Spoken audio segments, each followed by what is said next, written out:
자, 그렇다면 이틀 전에 조국 대표는요, 민주당을 향해서 13일까지 시간을 내걸었습니다. 그 전까지 공식 입장을 밝혀달라고 지시를 했죠.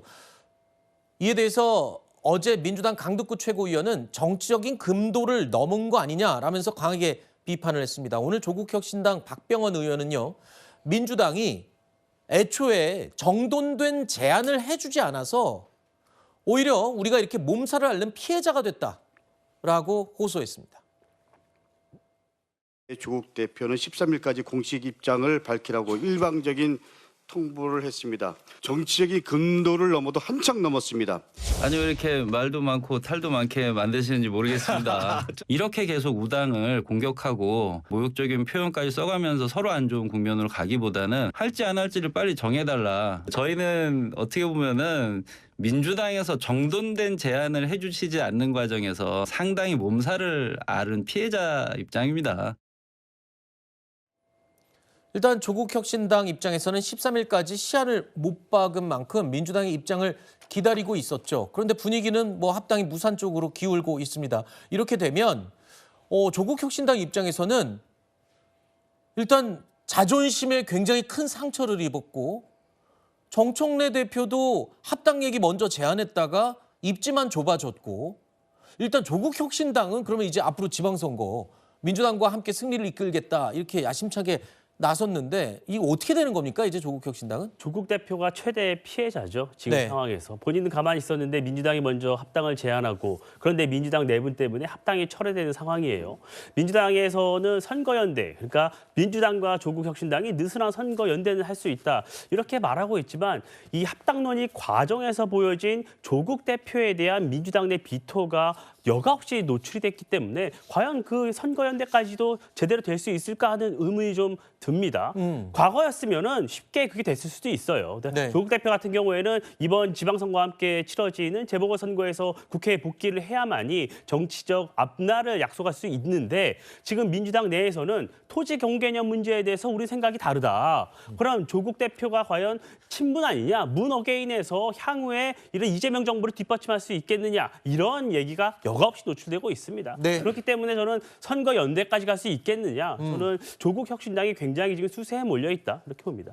오히려 합당이 물 건너가는 쪽으로 기울었다고 해서 그러면 선거 연대 얘기를 저희가 잠깐 나눴는데 그것도 힘들지 않겠냐 했는데, 만약에 선거 이후로 만약에 합당이 미뤄진다면 저렇게 자존심 상한 조국혁신당에서 선거 이후에는 그럼 받아줄까요?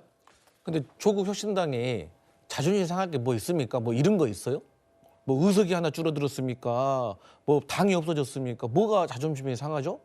오히려 이것은 민주당 내에서 분란이 생겼기 때문에 민주당에게 오히려 안 좋았던 일인 거거든요. 네. 그리고 설사 감정적으로는 좀 안 좋았겠죠. 네. 왜냐하면 일부 합당에 반대하는 민주당의 당원과 지지자들이 조국혁신당을 사실 공격한 면도 있습니다. 네. 근데 사실 저는 그것도 조국혁신당을 공격한 게 아니라 합당 찬성파를 조금 공격했던 것 같아요. 그래서 결국은 저는 조국혁신당의 조국 대표가 합당을 13일까지 결정해달라 플러스 선거연대 여부도 말해달라, 이거 자체가 출구 전략인 거예요. 오히려 민주당에서 합당이 결렬된 의사가 결정돼가지고 조국혁신당에게 우리 합당 안 될 것 같아요 라고 먼저 얘기를 하면 오히려 그건 좀 기분이 나쁠 수가 있겠지만 네. 본인들이 먼저 이렇게 던졌기 때문에 네. 저는 선거 연대만 잘하면 아름답게 선거 승리하고 나서 그 이후에 새로운 지도부가 저는 조국혁신당과의 합당을 추진하면 된다. 네. 뭐 광주 전남이야 원래 하려고 했던 것처럼 선의에 경쟁하면 되는 것이고, 네. 수도권이라든가 TK, PK에서는 우리가 전략적으로 국민의힘 제로 이 기조로 나가면 되는 거예요. 네. 그래가지고 다시, 하지만 이 과정에서 민주당이 좀 배려할 수 있는 것은 네. 조국혁신당이 좀 배려했으면 좋겠다. 네. 저는 그런 입장입니다. 배려를 안 해서 지금 기분 나쁜 거 아닌가요? 네. 배려해야죠. 네. 우당이니까. 알겠습니다. 일단은 조국혁신당 입장에서는 제안도 먼저 해놓고 상처도 자존심도 상한 거는 난데라는 생각을 지우지 못할 것 같아서 제가 그걸 여쭤본 겁니다. 지방선거 이후의 합당으로 받아들일지 글쎄요. 지켜보겠습니다. 자, 일단은 합당은 많이 물 건너간 것으로 분위기가 기울고 있습니다. 일단 모든 게 결정되는 거는 오늘 의원총회 이후에 이 정청래 대표가 다 밝히겠죠? 오늘 의총을 하고 나서 네. 아마 의총에서 모아진 총의를 정청래 대표가 다시 최고위에서 네. 논의를 해가지고 이렇게 이제 정리된 입장을 발표한다고 합니다. 알겠습니다. 자, 이런 가운데 어제 국회에서요, 대정부 질문이 열렸죠. 국민의힘 박충권 의원과 김민석 국무총리 간의 격한 설전이 벌어졌습니다. 다시 한번 영상으로 보시죠. 귀국하시자마자 25% 관세 폭탄 뒤통수를 맞았습니다. 뒤통수를 맞았다는 표현은 부적절하다고 봅니다. 이게 우리에게 어느 정도 위협이 된다고 생각하십니까? 저희는 북핵 전체를 매우 중하게 보고 있습니다. 이렇게 눈구렁이처럼 넘어가려고 하지 마시고 그 능구렁이라는 표현은 취소해 주십시오. 우리 킬체인과 KAMD로 막아낼 수 있습니까? 군사 전략적인 문제에 대해서 이것으로 대응할 수 이런 것도 있느냐라는 모르시죠? 단선적 지금 뭐 하시는 질문을 겁니까, 하기는 총리님? 정청래 대표님이랑 한판 붙으실 생각만 하시느라 국정 운영 아예 생각 못 하십니까? 의원님. 신경 쓰실 여유가 없으십니까? 질문다운 질문을 하십시오. 기본은 지키십시오. 이념에 어디다 대고 묻혀갖고 대한민국 국군에 대해서 아무것도 없다고 안보를 망치고 지금 뭐 하시는 겁니까? 사과하십시오. 대한민국 국군 전체에 총리가 사과하십시오.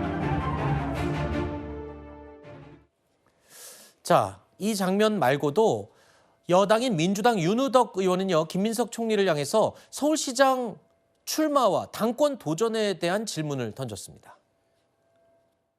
서울시장 나오는 건 뭐 포기한 것 같아요. 우리 총리께서 복귀할 수는 없죠, 당에 아직은.